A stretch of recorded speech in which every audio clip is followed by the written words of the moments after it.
உங்கள பல பேரு மீன் மழை பெய்து கேள்விப்பட்டிருப்பீங்க. ஆனா உண்மையிலேயே அந்த மாதிரி ஒரு இடம் இருக்கு. வருஷம் அந்த இடத்துல மீன் மழை பெய்யும்னு தெரியுமா? அதே மாதிரி இது போல ஒரு இடத்த இதுக்கு முன்னாடி பார்த்திருக்கிறீங்களா? பிரமிட் மாதிரி இருக்கிற இது மேல யார் இந்த பாறைகளை வச்சிருப்பாங்க? எப்படி இந்த பாறைகள் இங்க வந்துச்சுன்னு தெரியுமா? இந்த மரத்துல இருந்து அருவி மாதிரி தண்ணீர் எப்படி கொட்டுதுன்னு உங்களுக்கு தெரியுமா? இப்படி பல ஆச்சரியமான மர்மமான இயற்கை நிகழ்வுகளை பத்தி தான் இன்னைக்கு வீடியோல பார்க்க போறோம். 10வதா லேக் நேட்ரான். ஈஸ்ட் ஆப்பிரிக்கால இருக்கும் டான்சானியால இருக்கு இந்த நதி. இந்த நதிக்கு மேல பறக்கும் பறவைகள் எல்லாம் கல்லாக மாறுவதாக சொல்லப்படுது. இதுக்கு முன்னாடி இப்படி ஒரு இயற்கை நிகழ்வை பத்தி நீங்க கேள்விப்பட்டிருக்கிறீங்களா? இந்த நதியில பல பறவைகளோட சிலைகளை பார்க்க முடியும். இது எல்லாமே உண்மையான பறவைகள் இப்படி சிலையா மாறினது. இதுக்கு காரணம் இந்த நதியோட தண்ணீர்ல இருக்கும் அதிக சோடா மற்றும் உப்புனால மேற்பரப்புல உண்டாகும் அதீத ரிஃப்ளெக்ஷன் இந்த பறவைகளை குழப்பி இந்த ஏரிக்குள்ள விழுவதாக சொல்லப்படுது. அப்படி விழுகிற பறவைகள் உயிரினங்கள் சிலையாக மாறி இந்த இடத்தையே பார்க்க பயங்கரமா வைப்பதாக சொல்றாங்க. லேக் நேட்ரான் பார்க்க சிவப்பு கலர்ல இருக்கும். இதுக்கு காரணம் இந்த நதியோட தண்ணீர்ல இருக்கும் அதிக உப்பு தன்மையினால உருவாகும் ஆல்கே மற்றும் பாக்டீரியா இந்த நேரத்துல இந்த நதியை வைக்குது. 9வதா ஹெயில்ஸ்டார்ம். இந்த ஆளுங்கட்டி மலையை பத்தி நம்ம சேனல்ல ஏற்கனவே நிறைய சொல்லியிருக்கோம். இருந்தாலும் இது கொஞ்சம் அதிகமாவே நடந்த ஒரு நிகழ்வு. பொதுவா மழை பெய்தாலே எல்லாருக்கும் பிடிக்கும். அதுவும் ஆளுங்கட்டி மலை நம்ம எல்லாரையுமே ஆச்சரியப்படுத்தும். ஆனா அர்ஜென்டினால பிப்ரவரி 2018 பெய்த மழை உலகத்தையே அதிர்ச்சிக்குள்ளாக்குச்சு. சாதாரணமா பெய்ய ஆரம்பிச்ச மழை சின்ன சின்ன பனிக்கட்டி மழையா பெய்திருக்கு. கொஞ்ச நேரத்துக்கு அப்புறம் அதுவே பெருசாகி டென்னிஸ் பால் சைஸ்ல பனிக்கட்டிகள் விழுந்திருக்கு. அதாவது எவ்வளவு ஸ்ட்ராங்கான பனிக்கட்டிகள்னு கேட்டா மனிதர்கள் மண்டைய புழக்கிற அளவுக்கு பெருசா இருந்திருக்கு. இது மட்டும் இல்ல, பல வண்டிகளோட கண்ணாடி எல்லாம் உடைஞ்சு போயிருக்கு. பல பேருக்கு பெரிய இன்ஜுரி எல்லாம் ஆகியிருக்கு. ஆளுங்கட்டி மலை உலகம் முழுக்க பெய்யுறது சாதாரண விஷயமா இருந்தாலும் அர்ஜென்டினால பெய்த இந்த மழை அளவுக்கு அதிகமாவே தான் இருந்திருக்கு. 8வதா பிளட் ரெயின். இதுக்கு முன்னாடி பார்த்த மாதிரியே இந்த இயற்கை நிகழ்வும் மக்களை ஒரு வழி பண்ணிருச்சு. ஒருவேளை நீங்க வெளியே போகும்போது ரத்த மழை பெய்திருந்தா என்ன பண்ணிருப்பீங்க?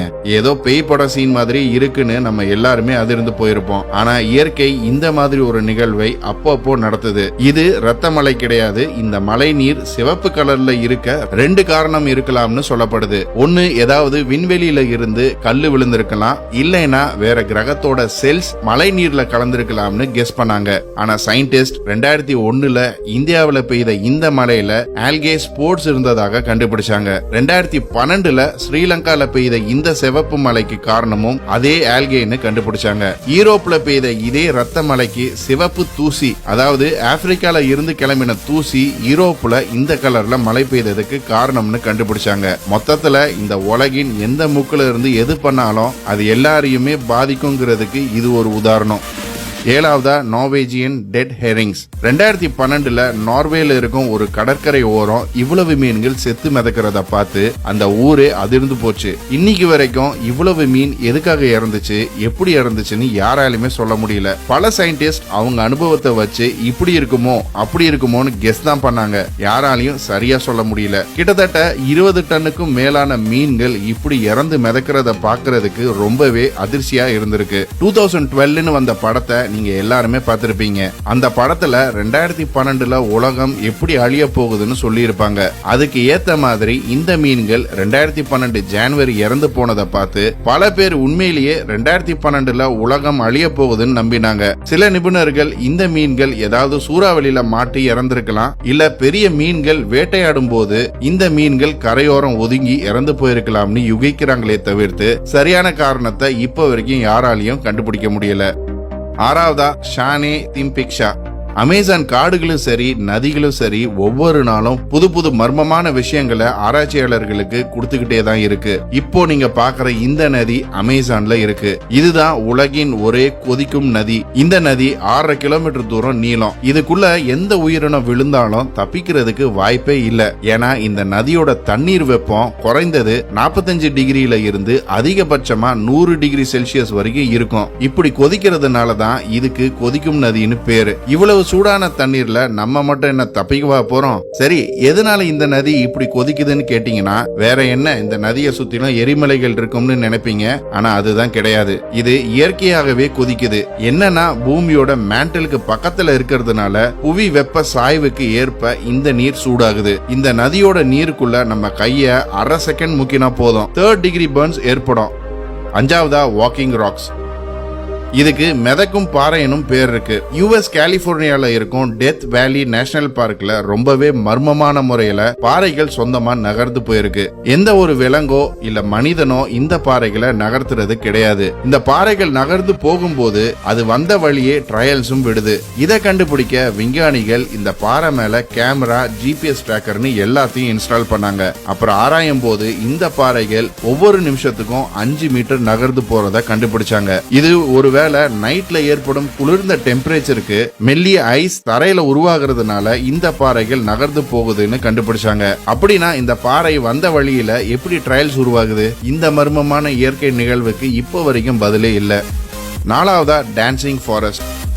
ரஷ்யால இருக்கும் பால்டிக் கடல் பக்கத்துல ரொம்பவே ஒரு மர்மமான நேஷனல் பார்க் இருக்கு. இந்த இடத்துக்கு பேர் தான் டான்சிங் ஃபாரஸ்ட். விஞ்ஞானிகளை இன்னைக்கு வரைக்கும் அதிர வைக்கிற மர்மமான காடு. இந்த காட்டுல வளரும் பைன் ட்ரீஸ் எல்லாமே இப்படி வளைஞ்சு சுத்தின மாதிரி தான் வளருமாம். 1960 வரைக்கும் இந்த காட்டோட மர்மம் யாருக்குமே தெரியல. அதுக்கப்புறம் இந்த இடத்துல மரம் நட்டு வச்சதுக்கு அப்புறம் தான் நிலச்சரிவு போன்ற நிகழ்வுகள் நின்றுருக்கு. என்ன காரணமா இருக்கும்னு ஆராய்ந்த ஆராய்ச்சியாளர்களுக்கு ஒருவேளை இந்த இடத்துல இருக்கும் நிலையில்லாத மண்ணுனால இந்த மரங்கள் இப்படி வளர காரணமாக இருக்கலாம்னு யோசிச்சாங்க. இன்னொரு தியரி, இந்த இடத்துல அடிக்கும் வேகமான காற்றுனாலையும் இயற்கைக்கு அப்பாற்பட்ட சக்தினாலையும் இருக்கலாம்னு யோசிச்சாங்க. இன்னும் சில பேர் இந்த இடத்துல பாசிட்டிவ் அண்ட் நெகட்டிவ் எனர்ஜி சுத்துறதுனால மரங்கள் இப்படி வளருவதாக சொல்றாங்க. அந்த இடத்துல வாழும் மக்கள் இந்த மரத்தோட இந்த ரவுண்டுக்குள்ள சுத்தி வந்தா நீண்ட ஆயுளும் பெரிய கனவு நினைவாகும்னு சொல்லப்படுது. இதுல எது உண்மைன்னு ஆராயறதை விட ரஷ்ய மக்களுக்கும் மூட நம்பிக்கை இருக்குங்கிறது நல்லாவே புரியுது. 3வதா ட்ரீ வாட்டர்ஃபால்.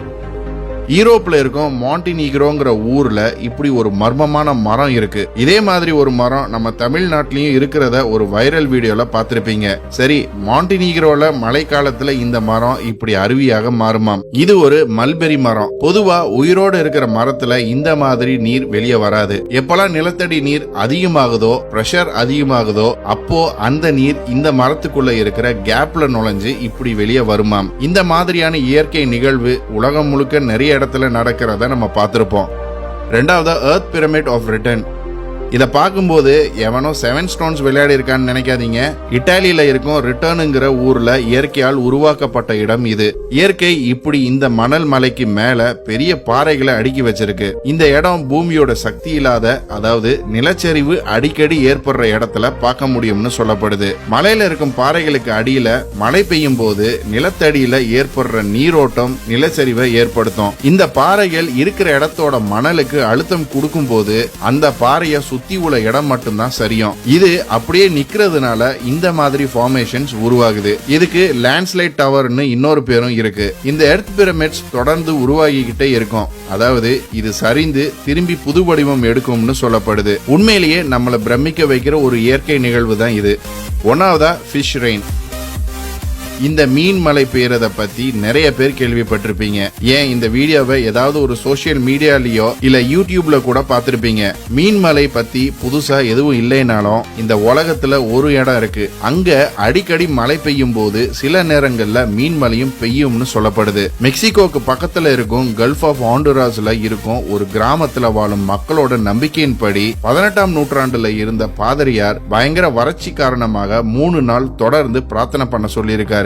அதுக்கப்புறம் அந்த இடத்துல இன்னைக்கு வரைக்கும் அடிக்கடி மீன்மழை பெய்வதாக சொல்லப்படுது. ஆனா விஞ்ஞானிகள் வாட்டர் ஸ்பவுட்ஸ் இல்ல சூறாவளி போல பெரிய காத்து இந்த மீன்கள், தவளைகள், ஏன் சில நேரத்துல பாம்புகளை கூட தூக்கி செல்லும் போது இந்த மாதிரி மழை பெய்யக்கூடும்னு சொல்றாங்க.